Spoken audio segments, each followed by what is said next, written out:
विरोधी का जितना भी यूट्यूबर चमचा है भोंसड़ी वाले लोग, अपना बाप का वीडियो बनाना कान खोल के सुन ले भोंसड़ी वाले। कहें कि अब जे बानू तोहनी के कुत्ता के पैदाइश हवे, तोहनी के बात से कह कह के एकदम थाक जाला आदमी, लेकिन तोहनी के बारे एकदम थेथर के औलाद, एकदम थेथरई बिना तोहनी के जिंदगी ना चले। तो भाई जितना भी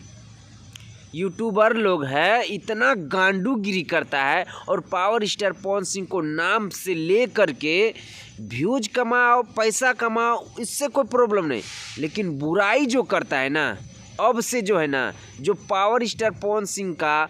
गलत नाम इस्तेमाल करेगा उसका गणिया में इतना बड़का लाड़ पेल देंगे ना कि भोंसड़ी वाले लोग का औकात का पता चल जाएगा। अब जो है ना बहुत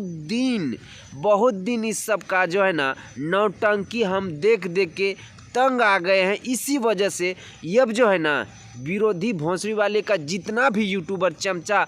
ये सब गांडूगिरी करता है, अब सब का एकदम धज्जी उड़ा देंगे। अब मेरा दिमाग जो है ना एकदम बिल्कुल ख़राब हो चुका है, क्योंकि ऐसा नौटंकी सब बना का जो वीडियो बनाता है ना, दिमाग ख़राब हो जाता है। तो भाई आप लोग का हम ज़्यादा टाइम नहीं लेंगे। अगर आप लोग हमारे पावर स्टार पवन सिंह का फैन है तो इस वीडियो को ज़्यादा से ज़्यादा शेयर कर दीजिएगा, और आप लोग का क्या राय है कमेंट सेक्शन में